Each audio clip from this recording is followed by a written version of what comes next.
Você já pensou em ter um carro elétrico? Só no primeiro trimestre de 2022, mais de 2 milhões de veículos do tipo foram vendidos no mundo. Mas mesmo quem tem dinheiro no banco e está disposto a comprar um veículo do tipo, vai precisar ter paciência. Isso porque as filas de espera para comprar um carro elétrico costumam durar até 1 ano e meio. E parte dessa espera é por causa de alguns materiais essenciais para a produção desses veículos, como o lítio. A minha convidada de hoje é uma pessoa que quer resolver esse problema e colocar o Brasil em uma posição de destaque na cadeia produtiva de veículos elétricos do mundo. Eu vou falar com a Ana Cabral Gardner, a co-CEO da Sigma Lithium, uma empresa canadense listada na Bolsa de Toronto com ações negociadas na Nasdaq. Ela está construindo uma fábrica no Vale do Jequitinhonha, em Minas Gerais. E antes de começar a nossa conversa, eu queria pedir para você que está nos assistindo para deixar o seu like nesse vídeo e se inscrever no canal se você ainda não for inscrito. E aguardar uns segundinhos que a gente volta depois da vinheta.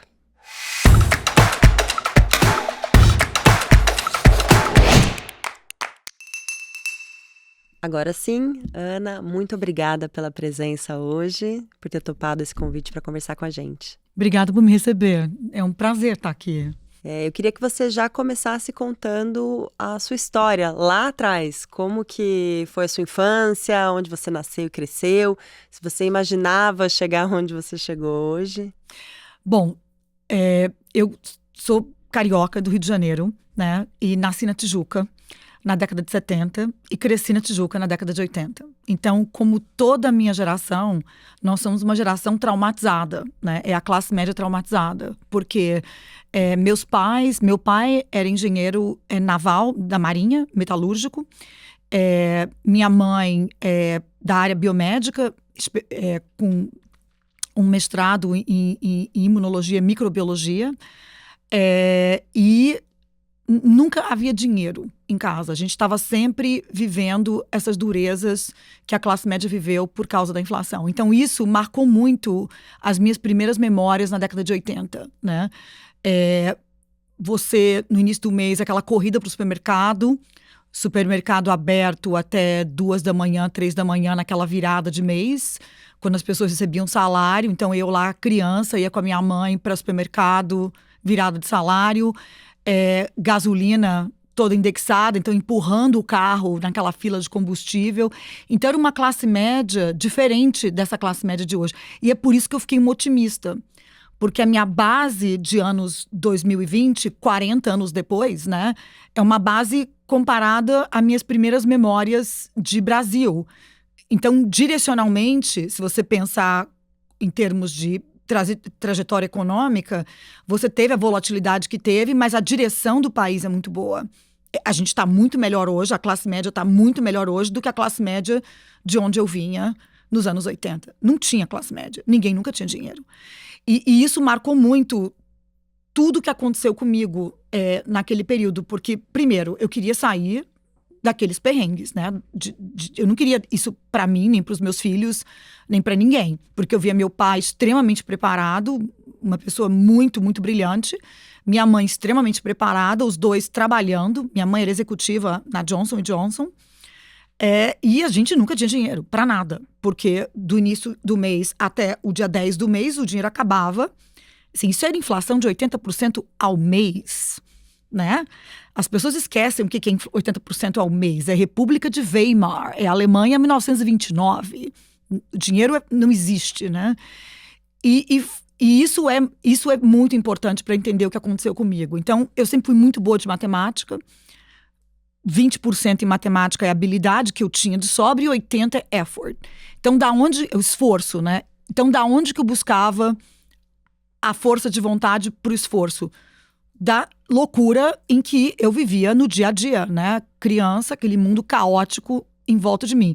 Então, eu virei uma aluna excelente em matemática, o que já não é típico de uma menina criada na Tijuca com pai engenheiro militar, né? E aí que entra o entorno. Minha mãe sempre me encorajou muito, meu pai sempre me encoraja muito e me ensinou matemática. E foi ali que foi a quebra do paradigma, né? Por causa disso, eu primeiro queria ser engenheira, né? Depois, eu queria ser diplomata, porque era aquele conceito de eu quero sair do Brasil de qualquer jeito. Então, eu comecei a fazer francês. para passar no Instituto Rio Branco, né? Quantos anos você tinha? Eu tinha 14, 13. Eu sempre tive 1 ano e meio à frente na escola, então tinha uns 13 anos, né? Então eu entrei no 2º grau com 13 anos. E aí, o que aconteceu? Naquele mundo classe média, por conta dessa minha habilidade diferenciada, né? Eu comecei a ganhar bolsas de estudo em escolas incríveis, porque claramente eu tinha um potencial muito grande na época, eu vivi a época do vestibular, né? CES Gran Rio, de sair entre os primeiros colocados, o que terminou acontecendo, né? Então, todo o meu 2º grau foi marcado por isso, quer dizer, eu queria sair do Brasil porque eu não queria aquilo para mim nem para os meus filhos, e eu sabia que o meu caminho de sair dali era com as habilidades que eu tinha. Então, o esforço era hercúleo, assim, hercúleo. E foi dali que veio essa ética de trabalho que me carregou anos depois, né? Mas você acabou não indo nem pro lado da matemática e nem pro lado da diplomacia, né? E é curioso isso, porque no 2º grau foi muito interessante. Quando eu tinha 14 anos, eu fui 10º lugar no vestibular de História. Quando eu tinha 15, eu fui, sei lá, 9º, 8º na engenharia manhã, que era mais difícil. E ali, para mim, foi o grande momento de awakening. Veio em algum plano desses, acho que o cruzado, ou o plano de 89, uns planos vieram e ninguém conseguia entender aquilo. Aí eu virei e falei, não, eu preciso entender isso aqui é uma coisa ininteligível, né? E foi ali que eu decidi que no ano seguinte, que era o ano que eu prestei, que eu tinha 16 anos, né? Eu ia prestar para economia. E, obviamente, é interessante porque fora do Brasil, economia é matemática, é praticamente tudo matemática. E aí eu entrei na economia também lá, segundo, sei lá, dos primeiros lugares.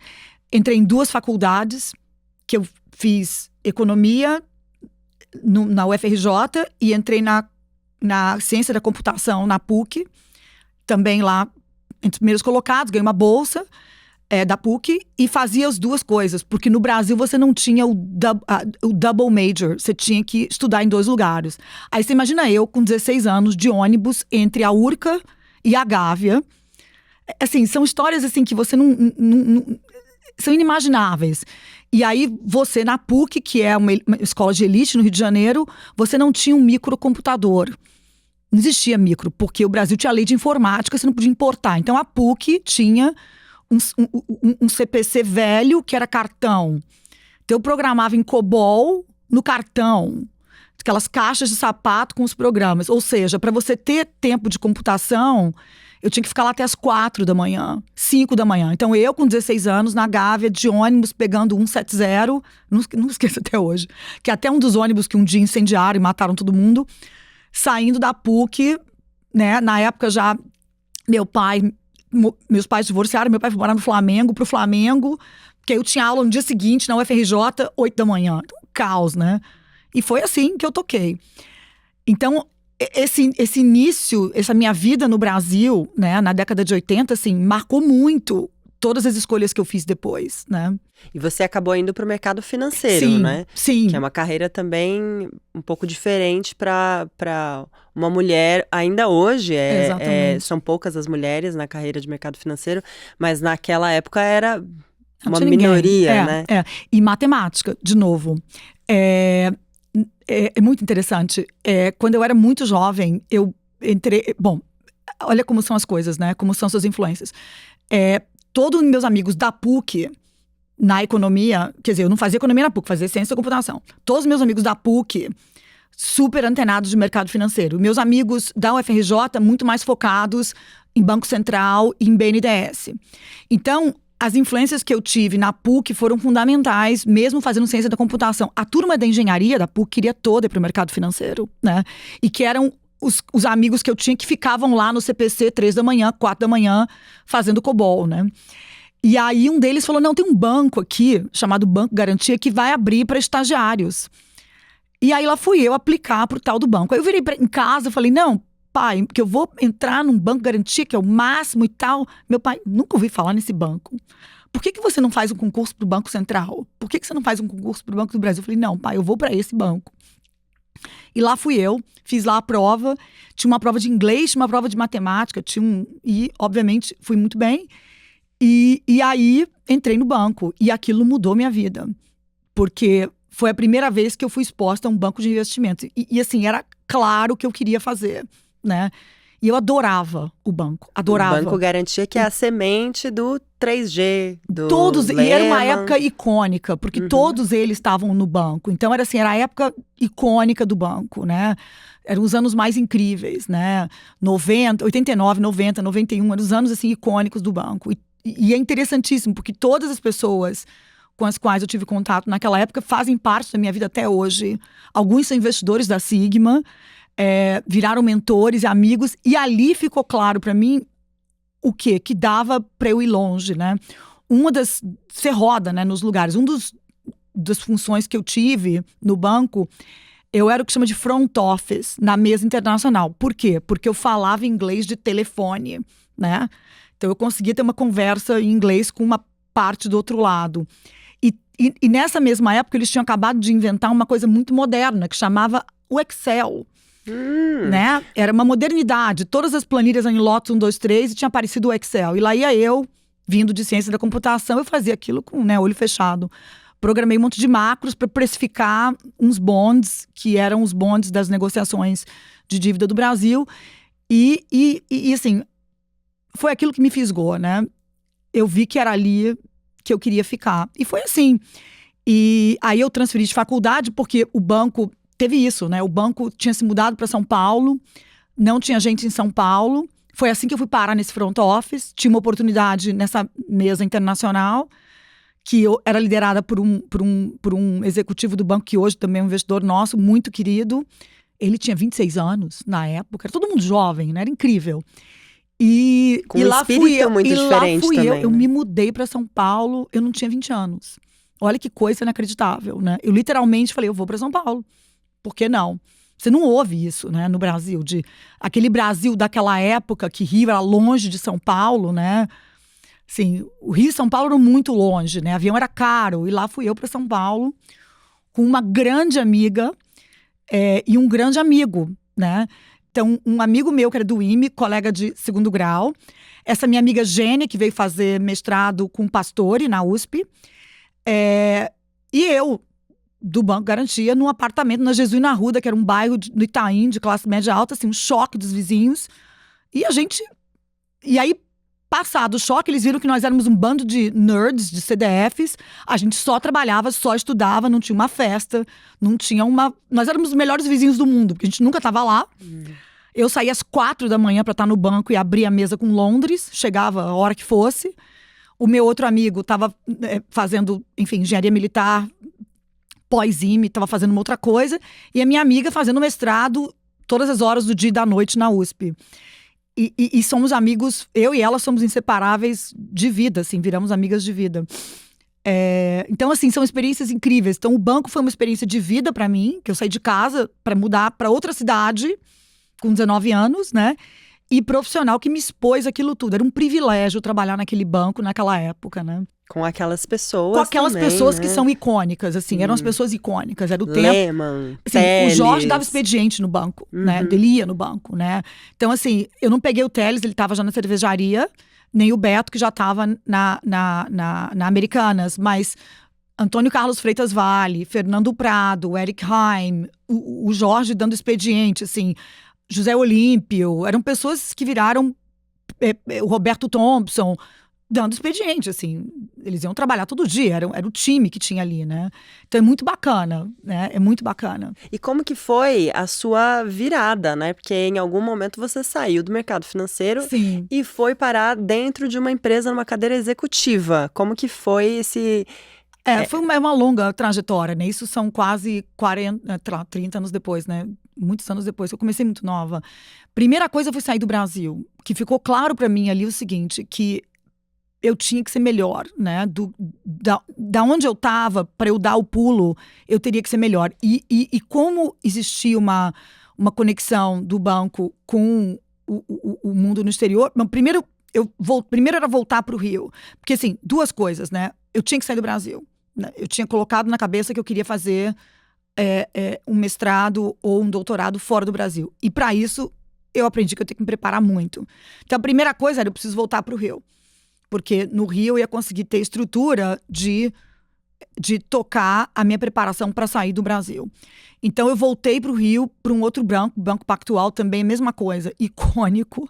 Assim, o ministro Paulo Guedes dava expediente no banco, Luiz César Fernandes, assim, André Jacurs, que eu peguei, era também um outro privilégio ter tido a oportunidade de trabalhar nesses dois bancos, que eram rivais. Então, como é que eu naveguei de um banco para o outro? Eu era mulher, então era essa coisa assim que, era uma coisa tão estranha, assim, eu era tão diferente que assim, tudo bem, né, elas vêm do Garantia, mulher deve ser boa beça, né, vamos trazer ela pra cá, porque, né, sem fosse isso, ninguém contratava de outro banco, né, os dois bancos ultra rivais, incrível, assim, né, nossa, Marcos Pinheiro, André Esteves, todos dando expediente ali, naquela sala, né, não, era incrível, o Garantia era na Paulista, num lugar que era um andar com todo mundo empilhado em cima do outro, e o Pactual era ali do lado da Catedral do Rio, também todo mundo dando expediente, né, um empilhado em cima do outro. Então foram influências muito fortes, né?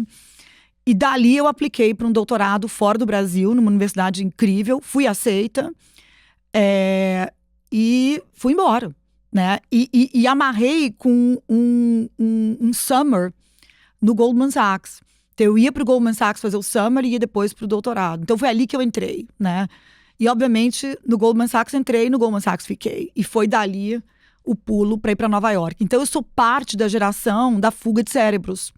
Porque com 20 e poucos anos, não tinha nem 24 lá, muito jovem, eu fui embora, né, do Brasil.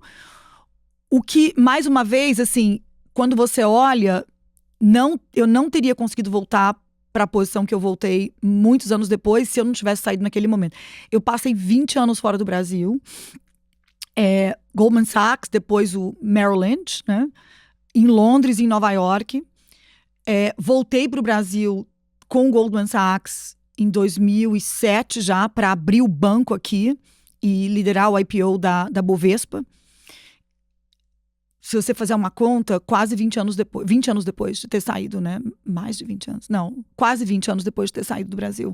17 anos depois. Então, assim, foi aquilo que me definiu, né? E dali foi a trajetória de sair do banco e começar a A10, né? Então, e aí entra o mundo mulher, né? Porque eu deixei para ter filhos muito tarde, né? E isso também foi uma boa parte da razão de todas as minhas escolhas, né? Subsequentes. Eu tive um filho quase com 40 e minha outra filha com 40 e poucos. Então, no final do dia, eu estando grávida, muito sênior, em 2 lugares, foi claro para mim que, assim, agora é a hora de eu começar a montar um business que seja meu, né? E aí eu juntei com um ex-cliente que cuidava do family office do Lakshmi Mittal, da família Mittal, em Londres. E nós começamos a A10, literalmente assim, na maternidade Einstein. E ele indo me visitar com a Lauren, que é minha filha caçula. E ele falou, não, agora chega, né? Agora tá na hora de você começar a trabalhar para você. Eu falei, eu fiquei pensando nisso, vamos fazer um negócio, vamos montar um negócio? E aí a gente começou a A10, que é a semente do que foi a Sigma, né? E como que foi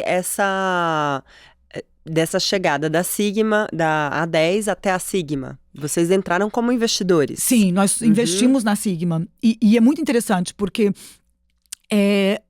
quando o fundador da Sigma era meu marido, na época, né? E ele sempre investiu, ele tem uma carreira longa de ângulo, tinha 20 anos de ângulo, um executivo super experiente, e depois virou investidor em junior mining na África. Quando ele decidiu vir para o Brasil, e ele é pai dos meus 2 filhos, que eu fui ter depois. Quando ele decidiu vir para o Brasil, a primeira coisa que eu fiz foi apresentar para os Garantia, né? Então, apresentei para a GP. Eu falei, olha, o Brasil é complicado, você vai investir num setor regulado no Brasil, você tem que ter um sócio brasileiro. E eu vou te apresentar para a turma que eu mais confio. Então, eu apresentei ele para a GP, que era o sócio deles através da Magnesita. E eles foram sócios 4 anos até a Magnesita ser vendida. Quando a Magnesita foi vendida, houve um infortúnio, porque foi no ano que caiu Mariana. Então, o Calvin, que é o fundador da Sigma, tentou buscar investidores. E nós, como a 10, quer dizer, isso a gente tinha fundado a 10, E ele fundou a Sigma no mesmo ano. E eu fazia uma coisa, ele fazia outra.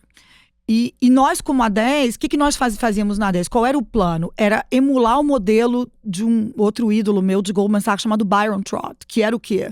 Era você montar o goal final era montar um private equity, só que como a gente não tinha histórico de operar como private equity, a gente começou com assessoria financeira de M&A, de fusões e aquisições.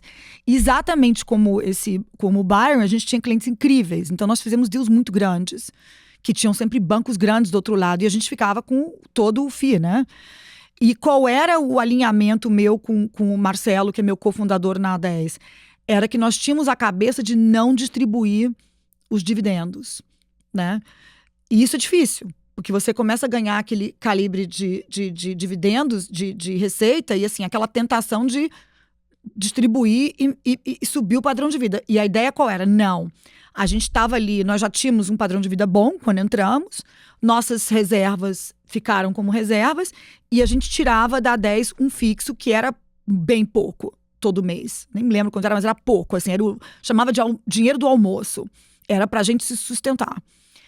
E foi a disciplina férrea dos cofundadores. Por quê? Porque a gente estava construindo um fundo proprietário.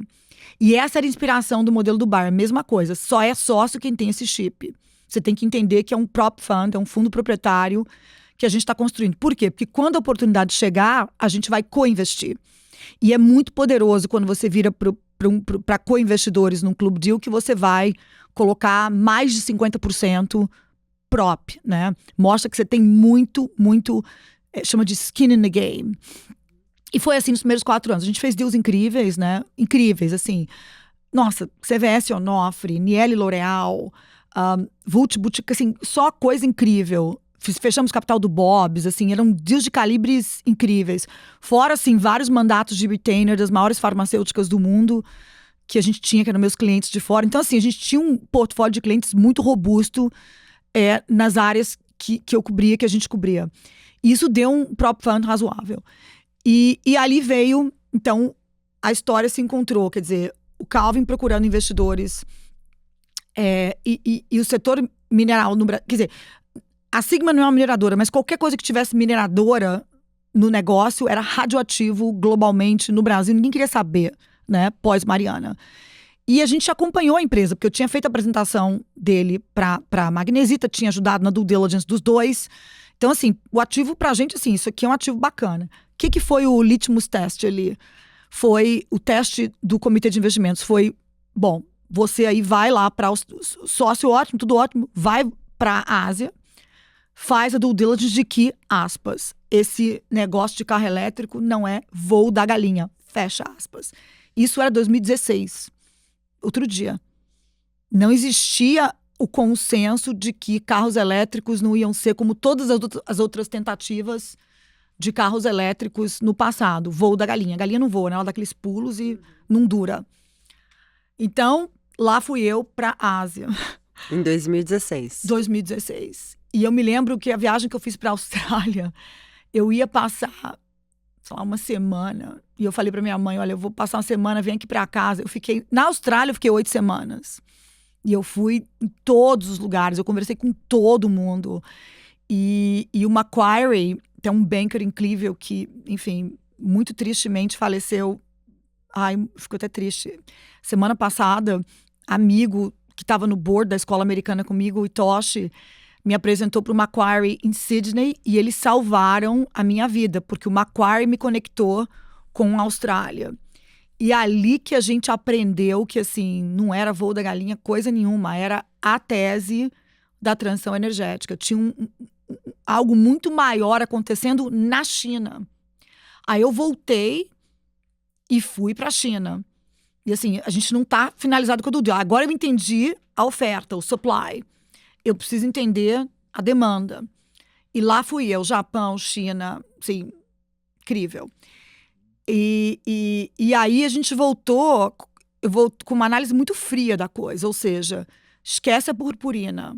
Você tem aqui um mercado cuja demanda é praticamente 100% China, é 100% determinado por política de subsídios na China.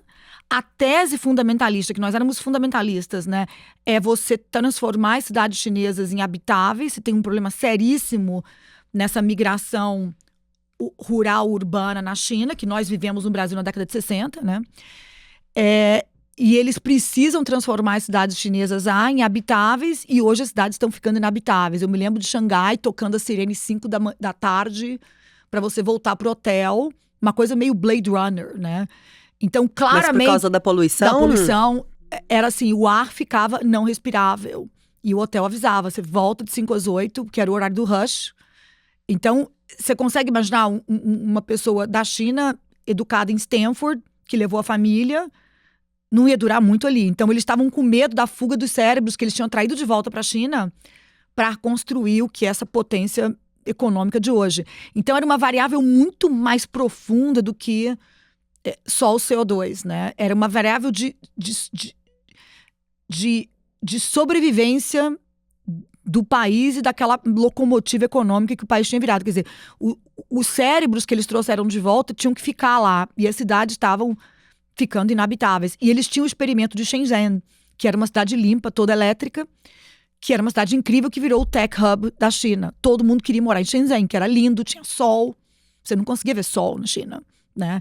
Então, aquilo ali, pra gente, deu muita confiança na demanda. Porém, a demanda era China. E foi assim que a Sigma acertou, e que a gente acertou muito, porque é aquela frieza e aquela consciência de qual é a realidade. Esquece a purpurina, esquece a promoção, esquece o que seria a falácia, né? Esquece o que todo mundo está dizendo. A empolgação, assim, né? Porque você tinha lá, né, várias montadoras, você tinha várias juniors promovendo a Europa, os Estados Unidos, assim, a gente tinha a demanda na mão ali. A gente sabia exatamente o que era driver de demanda. Então, o que foi o grande acerto da Sigma? Foi a gente acelerava ou pisava no freio assim com os 2 pés, baseado nas oscilações de política de subsídio na China.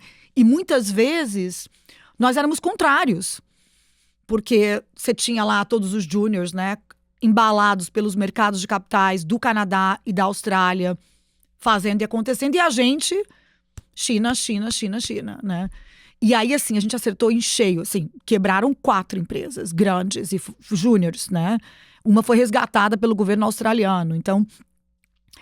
E a gente tá aqui, né? Sem R$1 de dinheiro público. Então, assim, a gente tá aqui com as nossas 2 pernas e com o mercado de capitais, mas porque a gente soube desacelerar e acelerar com essa total consciência de que é a demanda real desse negócio, né? Do carro elétrico.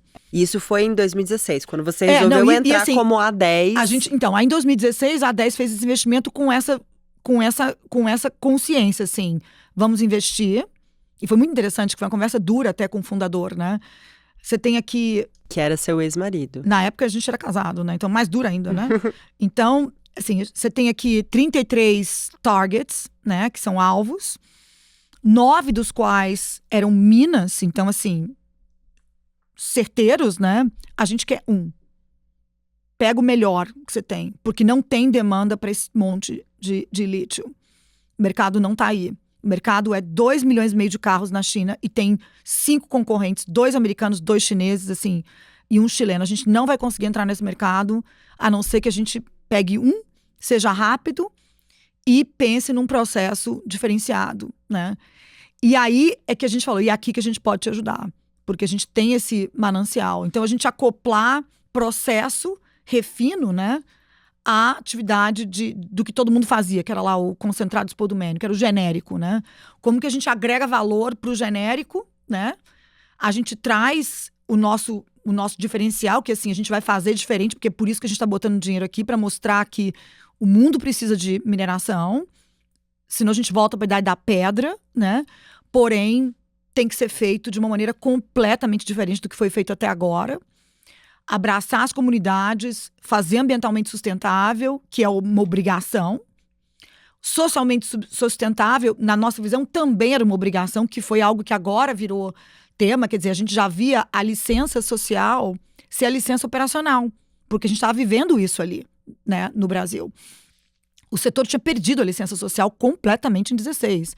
Era o setor pária, né, econômico, era a mineração. O vilão econômico era a mineração. E o mundo depende de mineração, o Brasil depende de mineração. E a mineração era um pedaço do negócio. E aí foi toda a discussão com ele. A gente vai entrar, mas aqui estão as condicionantes. Tem que acoplar a tecnologia, tem que acoplar valor agregado, senão a gente não entra no mercado, porque o mercado é cheio de concorrentes robustos e muito bem capitalizados. A gente vai ter que fazer diferente.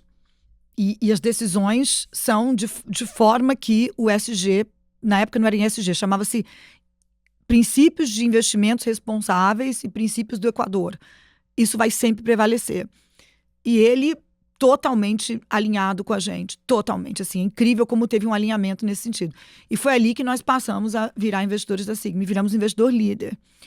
E a decisão nossa foi continuar como líder, nós fizemos sozinhos, até abrir o capital. Por quê? Porque seria mais fácil trazer os co-investidores direto na empresa, já de capital aberto, do que tentar montar um fundo com todo mundo dentro. A gente já tinha um fundo, né? Que era um fundo proprietário. E aí, foram esses os diferenciais. Quer dizer, por isso a gente tinha que alinhar com o fundador, mas era mais fácil o alinhamento. E foram as decisões mais difíceis que a gente tomou, de 16 a 18, várias delas. A primeira foi essa, né? De ativo, rota direta para fluxo de caixa, porque a gente sabia que estava investindo no pico da euforia do ciclo passado do lítio. Então, assim, isso aqui, você vai entrar num down cycle, né? Então, a gente vai ter tempos difíceis pela frente. 2, o socioambiental, o ambiental social sempre prevalecendo. Então, decisões, por exemplo, a primeira cava tinha um córrego e a gente decidiu preservar. 25% do valor da empresa foi deixado ali no córrego. Aqui no Brasil. Isso. Aqui no Brasil. Uhum. Imagina, né, na operação. Então, assim, já embicando para um bear market. Uma decisão totalmente determinada pelo ambiental e pelo social, né? Então, assim, terceiro, no IPO, nós separamos quase que 2/3 do uso de recursos para montar uma planta de demonstração, que era a planta que ia testar a rota Green Tech. E para a gente poder testar as várias tecnologias de separação. Uma planta de demonstração demo, não era piloto, ela era do tamanho da planta, ela era um pouco maior até do que a planta do maior produtor do Brasil até hoje.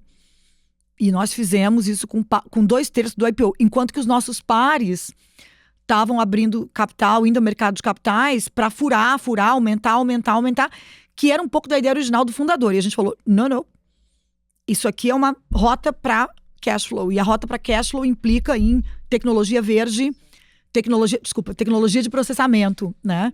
É assim que a gente entra dentro de um mercado que era quase que um oligopólio, né? Tinha 5 players. Uhum. Como que a gente quebra um oligopólio muito bem capitalizado? Diferenciando qualidade e diferenciando práticas, né? E foi quando vocês chegaram no Brasil. A Sigma chegou no Brasil. Não, a Sigma sempre foi no Brasil, né? Então, assim, a Sigma sempre foi brasileira, uma empresa totalmente brasileira. A Sigma virou uma multinacional canadense para acessar o mercado de capitais. Isso a gente aprendeu depois, né? Por quê? Porque Sigma Brasil sempre foi o ativo. Fundada pelo Calvin, junto com a co-investidor GP Magnesita, e era o ativo. Quando nós começamos a pensar na estratégia de abrir o capital da empresa, que nós estávamos prontos, né?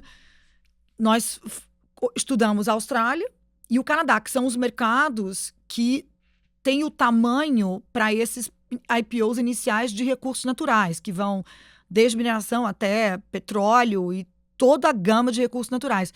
Por quê? Porque são mercados que estão acostumados. Primeiro que, tecnicamente, são reguladores, né? Você tem comissões de valores mobiliários que tem um staff técnico. Então, você é avaliado em 2 quesitos. Na auditoria financeira, que é o que as bolsas todas fazem, inclusive do Brasil, e na auditoria mineral, que é tão séria quanto ou mais séria do que a auditoria financeira. Ou seja, ela tem que ser assinada por terceiros, não é um terceiro, são vários, um para cada aspecto distinto: geólogo, mineração, processamento, metalurgista, mineralogista, são os QPs, né? E você submete esse pacote para a Comissão de Valores Mobiliários da Austrália ou do Canadá. E aí você tem a revisão técnica, e cada estado tem a sua comissão, e são, assim, staffs inteiros, da mesma forma que você tem na SEC, nos Estados Unidos, o staff contábil, assim, e aqui você tem um staff inteiro técnico que valida aquilo. E é a mesma busca de critérios. Do mesmo jeito que você submete um balanço auditado por uma Big Four, né, por uma das 4 grandes, né, no nosso caso é a KPMG, 3 anos auditado, lindo, impecável, você também submete, assim, QPs de Big Fours. Você tem chama Big Threes, na realidade, né? Você tem 3 grandes QPs no mundo, né? Na Austrália você tem um, e no Canadá você tinha, no nosso caso, a SGS Lakefield, que é um dos maiores do mundo, é o maior do mundo, né? E a gente sempre trouxe os super Big Fours, por quê? Porque eles têm, na realidade, a exposição fiduciária junto ao regulador. Então, você tem um trabalho preparado por um Big Four, mostra que você tem alguém com exposição grande disposto a assinar aquilo. Mesmo a lógica do financeiro, né? Uhum. Agora, o que a Sigma faz exatamente não é a mineração, né? Vocês transformam ali um lítio de valor agregado menor em um produto de mais qualidade, é isso? Nós fazemos as duas coisas, e essa que foi a grande estratégia. Quer dizer, a gente é como se fosse uma siderúrgica, conceitualmente. Você tem a mina. A mina é um insumo da nossa planta, né? E essa é a planta Greentech que a gente testou. A gente tem essa demo que roda desde 2018. Então, nós fizemos o IPO em maio de 2018. Nós escolhemos o Canadá, porque o Canadá, ele tem um acesso aos Estados Unidos. Se você... Bom, falando do IPO, né? Então, assim, a Sigma, a gente usa esse minério de insumo, ele alimenta a planta, e o minério vale, sei lá, hoje $80. O pré-químico que nós produzimos, que é um produto altamente tecnológico, ele hoje está sendo vendido a $7.700. E aqui que é o colchão de fluxo de caixa para utilizar tecnologia estado das artes em tudo, né? Tanto na mina quanto na planta. Porque a gente produz um insumo altamente especializado que aí sim, essa planta de demonstração, que foi o grande acerto, né? Hoje virou prática, né? Mas no setor, interessante porque quando a gente anunciou o uso de recursos do IPO, todo mundo achou que a gente tinha ficado louco, né? Literalmente, as pessoas falam, como assim? Vocês vão construir uma planta, né? E os canadenses, nossa, muita resistência. E é interessante porque a gente foi fechar o book do IPO com os europeus. O BlackRock entrou no IPO, o CQS entrou no IPO, o Bradesco Asset entrou no IPO. Então, assim, a gente tinha um calibre de investidores de uma fase seguinte, porque eles entendiam a estratégia de agregar valor para esse insumo. Um insumo que é um mineral. Que né? ia de $80 para 8 mil. Na época, ele ia para 800. Era o final daquele bull anterior, a 850, 900, né? E aí que é interessante, porque tudo que aconteceu no mundo depois virou 10 vezes o que era antes. Então, você tinha uma agregação de valor original que já era de 10 vezes. Que era importantíssima pra gente, até porque a gente estava no Brasil. O transporte era muito mais caro.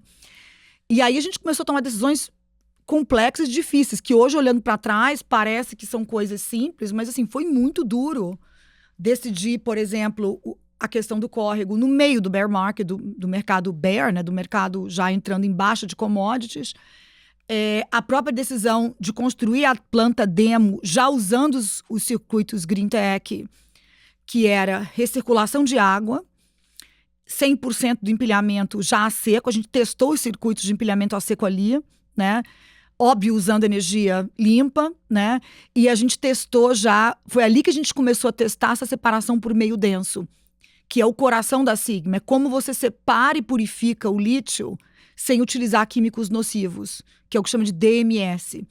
Então, a gente testou usando um DMS de tambor manual, o operador ali, né? Mas, ok, funciona.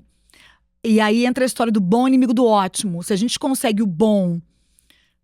separar mais de 50% com esse circuito, tá bom. a gente não vai fazer o ótimo, que é a flotação, que leva para, de novo, no papel, porque tá para sair uma flotação que chega no número que a gente chama de bench, né, que é laboratório, né, que é piloto, a 85%, mas na época a gente decidiu entre o quê? A gente tem 66% de recuperação na tecnologia limpa e a gente pode chegar a 85% na tecnologia suja, né, que é barragem de rejeito, químico nocivo. E assim, para nós era aquele acordo com o fundador. Não é negociável, difícil, no meio de um bear market, assim, você deixar esse monte de recuperação na mesa não foi fácil. Muito questionamento pelos investidores, porque na época as plantas de flotação estavam sendo construídas, então você não tinha o dado de que aquela tecnologia não funciona, porque também não era tecnologia de lítio, era uma outra tecnologia, flotação, DMS, eram tecnologias de outras coisas, que tinham sido emprestadas pelo lítio, que era um mineral minor, pobre, um mercado pequeno, ninguém investia em tecnologia de separação. Tem 30 anos que ninguém investe. Agora tem um rodo de investimento nisso, né? E a gente investiu, né? Ali, aquela empresinha pequenininha investiu em tecnologia de separação verde. Com o parco recurso do nosso IPO, que foi primeiro aumento de capital, a primeira oferta que a gente fez e que diluiu a 10 e entrou essa turma toda. E com o aval desses investidores incríveis que a gente tem até hoje, né? Porque o chip, o DNA era o correto.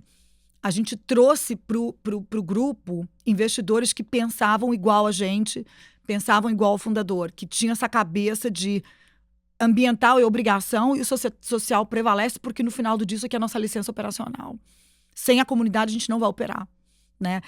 Então, assim, é incrível como que você, quando agrega o grupo certo de pessoas, você consegue executar coisas incríveis, mesmo olhando que muitas das decisões foram contrárias, né, ao que a maioria fazia, né, ou que o mercado, os nossos pares júniores de lítio estavam fazendo, né, mas porque você tinha um alinhamento de princípios e valores que existia desde o início, desde que nós abrimos para outros investidores entrarem, né.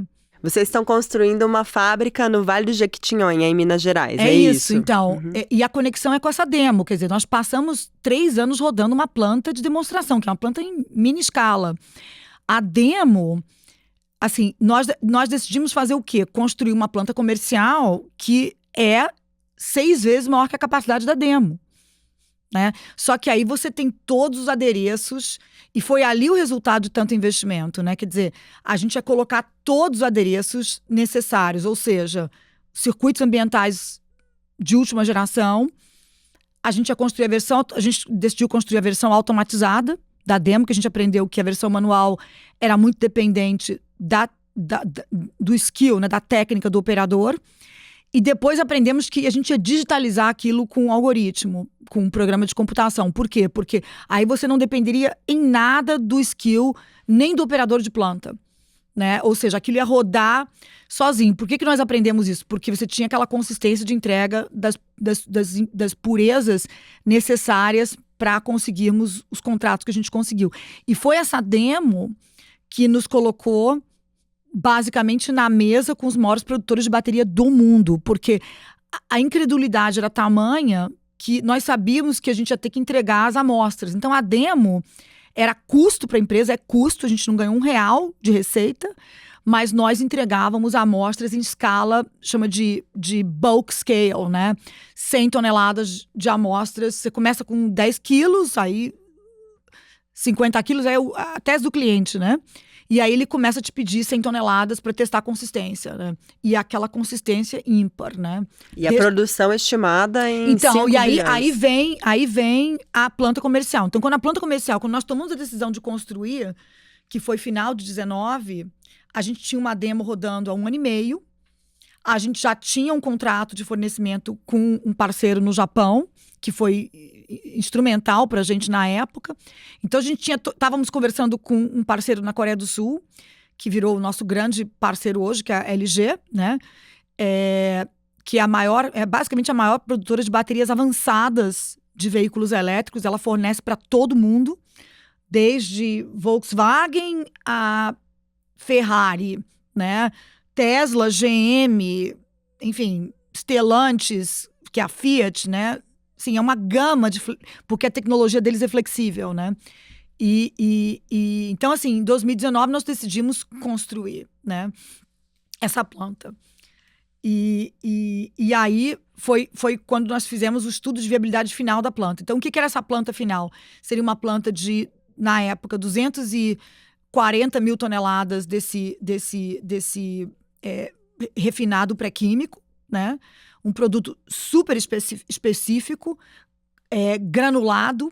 Então, ele era granulado, ele era o granulado, né? Então, o granulado traz 30%, de 20% a 30%, naquele granulado, 30% de produtividade. Então, era um produto que não tinha prêmio, mas ele tinha 30% de valor para o utilizador, para o cliente, porque você precisava de 30% menos dele, verde. Ou seja, não tinha resíduos, ele foi produzido sem utilização de químicos nocivos, com empilhamento a seco e com a água toda recirculada, né? Então, assim, decisão incrível. Aí veio a Covid, né? Então, foi aquele banho de água fria, de novo, assim, a história da empresa é engraçada, porque é a história de todas as dificuldades que a gente passou, né? Nós decidimos que íamos fazer a planta e vem a Covid, e aí a gente vai e coloca capital de novo na empresa, nosso, da A10. Só que aí, o que a gente decidiu fazer? Ao invés de fazer um aumento de capital naquele preço de ação baixíssimo de 19, 20, nós viramos para os investidores e falamos o seguinte, olha, nós vamos segurar o trabalho da empresa, a gente vai continuar trabalhando e a gente vai emprestar para a empresa abaixo do mercado. Então, a gente emprestou para a empresa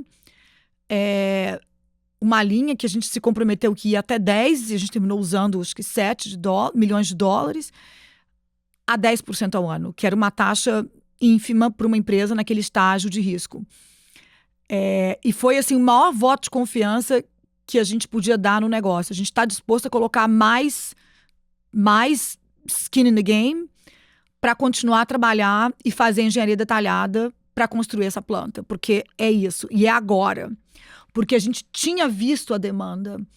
Então, a Covid pra gente era meio que assim, era um hiato. E a gente não ia parar de trabalhar. E foi ali que o setor terminou no estado que está hoje, que todo mundo meio que parou nesse período, né? Entre 18, 19, 20, assim, o setor só voltou a trabalhar em 21. Então, você tem um hiato de 3 anos no setor, mas a gente fala disso depois. Mas o ponto foi esse, a gente continuou trabalhando durante 18, 19 e 20 e 21, assim, quando todo mundo meio que parou. Então, foi muito interessante, porque aí a gente preparou a engenharia de planta para construir, né? Ao longo de 20. E aí foi muito interessante, porque a gente estava pronto para começar, e começamos em início de 21. E terceiro tri de 20, assim, Covid ainda meio que, né, bem segunda onda começando, nós tomamos 2 decisões que foram também muito difíceis. Por quê? Porque você lembra, assim, aquela época, né? Parece, assim, não tem 2 anos isso, né? Todo mundo assim, a Covid acabou. Não vai ter segunda onda, né? Do Covid acabou, tudo ótimo, o mundo vai reabrir, tá tudo maravilhoso, né? Tudo perfeito, Covid acabou. E você tinha um sentimento ainda muito negativo em relação ao lítio. Você tinha estoques de lítio sobrando. E 2 coisas aconteceram interessantíssimas. Eu estou no conselho da Universidade de Colômbia, né, no Global Advisory Board para Global Centers lá em Nova York. E uma das discussões foi como que ia ser comunicado para os estudantes internacionais que eles não iam poder voltar para casa naquele Natal, porque o risco era eles ficarem fora do país e perderem as aulas que iam começar a ser híbridas, né? Então, como é que eles iam gerenciar isso sem causar pânico? Já que estava todo mundo tão otimista ali naquele verão, ali, isso em setembro de 20. E aquilo me deixou bem preocupado. Assim, Covid acabou, mas como assim, né? Ele sabe alguma coisa que a gente não sabe. E a segunda coisa foi, com isso, a gente decidiu, também uma decisão duríssima. A gente tinha acabado de fazer um primeiro aumento de capital depois do IPO, primeiro follow-on, 2 anos depois. O dinheiro do IPO esticou, a gente entrou com um empréstimo, fizemos o primeiro follow-on, o empréstimo lá, que a gente só foi repagar muito tempo depois, que o compromisso era esse, né? Só depois. E aí a gente decidiu tropicalizar os times todos. na linha de, e se a Covid não acabou? Não vai ter planta, né? Como é que a gente vai fazer uma obra com australiano, com espanhol, construtora da espanhola? Então, a gente passou um trimestre inteiro, mais do que um trimestre, quase 4 meses para trocar contrato. Literalmente, trocamos tudo. Contratamos a Promon como engenharia, trouxemos a SRK, que tinha um time grande no Brasil. Então, assim, a gente trocou toda a equipe de engenharia e equipe técnica numa decisão contrária.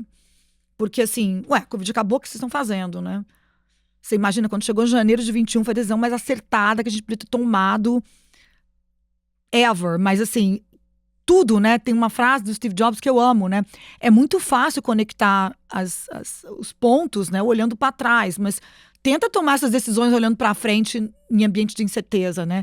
Você tem que ter um alinhamento muito grande entre os sócios, entendeu? Muito grande, assim, de tudo, de propósitos, né? Uhum. E foi, assim, um dos períodos mais difíceis dessa companhia, foi esse segundo semestre de 2020, assim, muito difícil, porque não era o consenso mesmo, era uma decisão absolutamente contrária, né? E, bom, capítulo A. Capítulo B disso. O nosso maior cliente já, o sul-coreano, vira pra gente em outubro de 2020 e faz o seguinte, olha, eu sei que vocês não estão com visibilidade da demanda, mas a gente tem essa visibilidade, né? Vocês têm como engatar a fase 2? Vocês têm que começar a viabilidade de fase 2 agora, porque demora, né? E a gente acha que vai ter um problema de, como eles diziam, de tightness, né? Um gargalo. A palavra era uma palavra leve para um eufemismo para dizer que, assim, talvez falte lítio. Uhum. Mas era um eufemismo leve, assim, o mercado vai ficar muito apertado. Agora, você imagina, assim, um mercado com excesso de estoque, no meio de uma pandemia. E por quê? Porque eles estavam com os dados de vendas de veículos na Europa pós-pandemia, onde houveram 2 movimentos. O primeiro foi a volta para o carro. Porque na Europa você tinha uma geração que tinha se acostumado com transporte público, trens muito eficientes, tudo muito eficiente, e toda essa geração tinha voltado para carro. E saído de ride sharing era carro. Por quê? Porque qual é o meio quintessential de distanciamento social? É o seu próprio veículo. Você tá ali, você tem que trabalhar, você tá no seu veículo, você tá são e salvo, né? De todo tipo de coisa. Então, você teve esse movimento de aumento de venda de veículos e esse aumento de venda foi praticamente todo para elétricos, porque tinha na Europa essa conexão entre pandemia e mudanças climáticas e crise ambiental, né?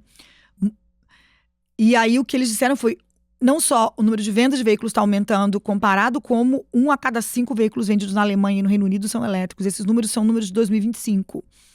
Ninguém esperava esses números no setor e o mercado vai ficar muito tight, vai ficar muito apertado.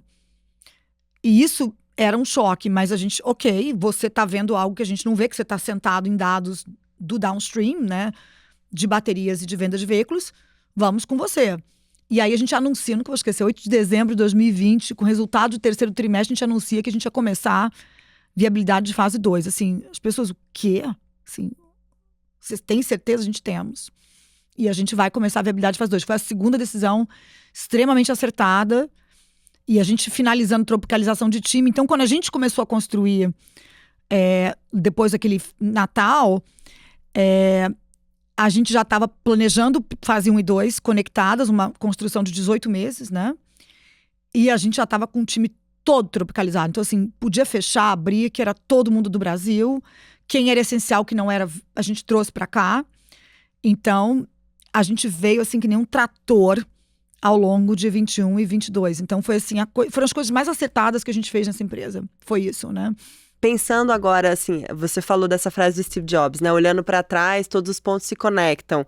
Olhando para trás, se você pudesse se dar algum conselho, tem algum conselho que você daria para você em algum momento da sua vida? Alguma coisa que você faria diferente? Ai, sim. Eu teria feito uma cesariana no meu primeiro filho. Eu tenho um primeiro filho que tem paralisia cerebral gravíssima. Ele é quadriplégico, ele não fala, ele não anda. Ele é quadriplégico, ele é completamente comprometido. Porque eu decidi seguir o conselho da obstetra na época e fazer uma cirurgia, um parto normal. eu tive meu filho em Nova York, eu tinha, sei lá, não tinha nem 30 anos, né? E foi assim, foi um grande trauma na minha vida, porque eu tinha esse intuito que assim, o que eu vou fazer parto normal? A gente aqui no Brasil, né, todo mundo faz cesariana assim, o que eu vou fazer parto normal? Então eu deixei alguém me convencer contra o meu instinto. E foi uma das poucas vezes que eu não ouvi minha intuição. E eu me lembro que meu filho nasceu 2 dias depois do meu aniversário. E no dia do meu aniversário, eu falei assim, eu vou fazer cesariana, eu vou falar pra médica, eu vou brigar com a médica, eu vou fazer uma cesariana. E eu vou fazer eletiva, eu pago, não tem problema, mas eu vou fazer. E eu me deixei levar contra o instinto. Foi um desastre. Eu quase morri. Ele ficou quase 1 ano no hospital. Foi assim, uma catástrofe na minha vida. Porque foi uma completa transformação do que eu imaginava que seria a experiência de maternidade, né? E foi uma gestão de crise que durou quase que uma década, né? E isso, assim, eu nunca mais esqueci, que assim, ouve os seus instintos, né? Sempre. Porque o cérebro, subconscientemente, tá pegando coisas que o seu consciente não sabe. E você nem sabe que são essas coisas. E a gente, que mulher, tem essa intuição. É a nossa grande vantagem até. Em negócios, em vida, em tudo. A gente tá mais aberta para o que se passa. A gente tem uma captura do entorno maior, né? E mesmo eu, né, matemática, bitolada, CDF, assim, qualquer mulher. E isso é um conselho que, nossa, nunca mais esqueci. Foi talvez a primeira e a última vez que eu não ouvi meus instintos, né? Várias coisas que eu fiz depois foram em função de assistir às lutas dele pra ser o melhor que ele consegue. Ele é um menino incrível e ele briga pra viver, ele é um fighter. E me tirou assim, eu já naquela época estava num estado meio de complacência, né? Nossa, voltei a ser um fighter. Aquela fighter lá de trás, né? De não, eu vou mudar o meu destino. Eu vi esse menino, sim, eu vou mudar o meu destino. Eu falei assim, gente, cadê aquela Ana? Eu me reconectei com aquela Ana lá de trás que saiu do Brasil, né? E foi muito, muito importante. Para tudo que eu fiz, ele nasceu em 99. Então, de 99 para cá, ele foi um dos drivers de tudo, assim, de todos os riscos que eu tomei, de todas as mudanças que eu fiz, de ter ido para Londres, que foi incrível e super acertado. Assim, quase que toda a decisão foi pautada, tinha uma outra pessoa na minha vida, né? E era ele, era eu e ele, né? E o pai dele nos abandonou quando ele tinha 2 anos de idade. E assim, éramos nós ali. E assim, foi... Eu falo que ele é meu superpoder. He's my superpower, né? Mesmo, assim. É uma inspiração para todo mundo que convive com ele. Como ele é um huge fighter, né? Você já tem uma história muito grande aí na sua vida, mas tem algum livro que você recomende também? Alguma série que você esteja assistindo, que você acha que seria interessante para quem está acompanhando a nossa conversa? Ah, sim, não, olha, eu adoro séries, né? Aliás, são as coisas que eu faço com os meus filhos. Eu trabalho e fico com os meus filhos, eu não tenho mais nada acontecendo na minha vida. E aí eu tô assistindo Borgen. Super recomendo para todas as mulheres que trabalham. É uma série da Netflix, dinamarquesa, e tem 2 Borgen. Começa na primeira, que é uma mulher que vira primeira-ministra da Dinamarca. São 3 seasons, né? Tem 3 seasons. E depois tem um hiato de 10 anos e ela vira secretária ministra das Relações Exteriores, né? Foreign Secretary. Mas começa pelo começo... vale super a pena. Coloca na língua que quer, né? Tô adorando. É a última que eu tô assistindo. Outra que eu assisti que me marcou muito foi Coisa Mais Linda, que é The Girls from Ipanema, que é o Rio de Janeiro da década de 60.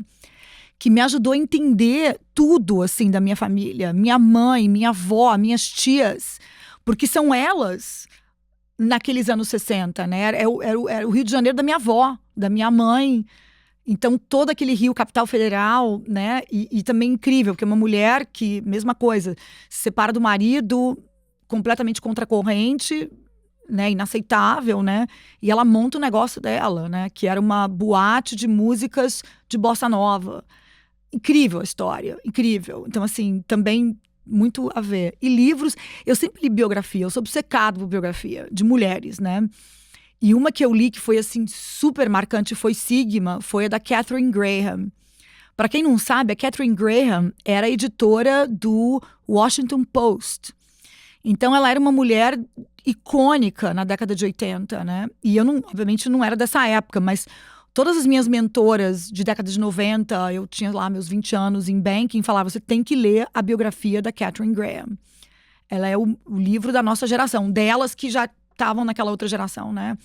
E foi super, super icônico. E dali que veio essa paixão por biografias. Aí eu saí lendo Madeleine Albright, Kathleen Gray, todas, assim, que você pode imaginar. Eu virei... Porque você... Tem uma frase que eu gosto de usar, que é assim, you can't be what you can't see. E você que traça uma trajetória assim, você não tem muito role model.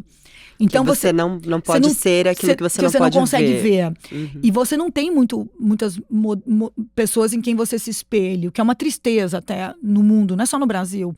Então você tem que buscar essas pessoas modelo que você admira nas biografias. E é interessante porque, assim, Condoleezza Rice, eu li a biografia dela e, assim, você pode concordar ou não com as posições da pessoa, políticas ou não, mas são mulheres admiráveis. Mulheres admiráveis. Nossa ex-presidente, Condoleezza Rice. Você concorda ou não com a política, mas são pessoas que passaram muita coisa. Como mulheres, o que os homens não entendem. Então, você tem ali um manancial de aprendizado que está ali grátis, compra o livro e lê, né? Então, assim, eu já li a biografia de todo mundo que você pode imaginar. E eu adoro, assim. A última, Michelle Obama, adorei. Tem e agora o audiobook da Michelle Obama também, que você ouve ela contando. A Kathy Graham tem um audiobook que é ela lendo. E, não, assim, inacreditável. Que é a Katharine Graham, né? Que é uma das grandes mulheres dos nossos tempos. E agora eu tô lendo... Eu sempre leio mais de um livro, né? Eu li a biografia da Luísa Trajano, óbvio, né? Minha grande mentora lá. Eu cofundei o Mulheres do Brasil com a Luísa e com outras 40 mulheres. Depois que a gente foi almoçar na casa, no Alvorada da Dona Dilma... Então, a cola de mulheres de todos os setores do mundo, né? Todos os setores do Brasil. Nós vivíamos isoladas. E aquilo ali foi o catalisador em 2013. Só eu mesmo, né? Com a empresa recém-fundada, uma bebê. Vou me meter a cofundar hoje, que virou o maior movimento feminino do Brasil. Tem mais de 100 mil mulheres. É uma força da sociedade civil. E com pautas que são dos dois lados da ala política. Os inegociáveis, né? Violência contra a mulher, a gente tem a pauta de microcrédito com Dona de Mim, que a gente levou para a Sigma. São coisas que, assim, quem vai ser contra isso? Empoderamento das mulheres invisíveis, como a Sônia Hess gosta de chamar, que não tem nada, que a gente tem que levantar essas mulheres a saírem do auxílio, né?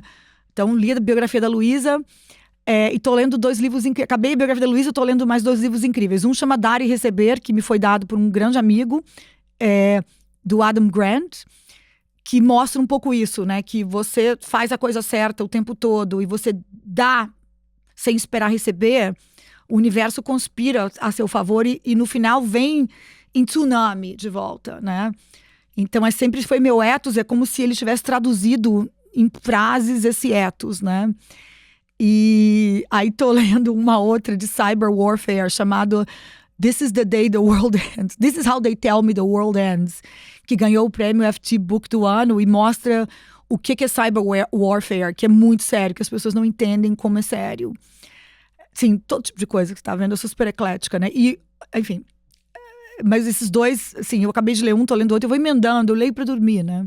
Então... História não falta, né, Ana? É verdade. Bom, muito obrigada pela sua presença aqui hoje. Eu espero, em breve, ler a sua biografia também. Não, imagina, eu vou ter que fazer 80 anos e deixar todo mundo morrer pra poder contar as histórias mesmo, né? Então, muito obrigada. Tá bom, obrigada. Até a próxima. Obrigada.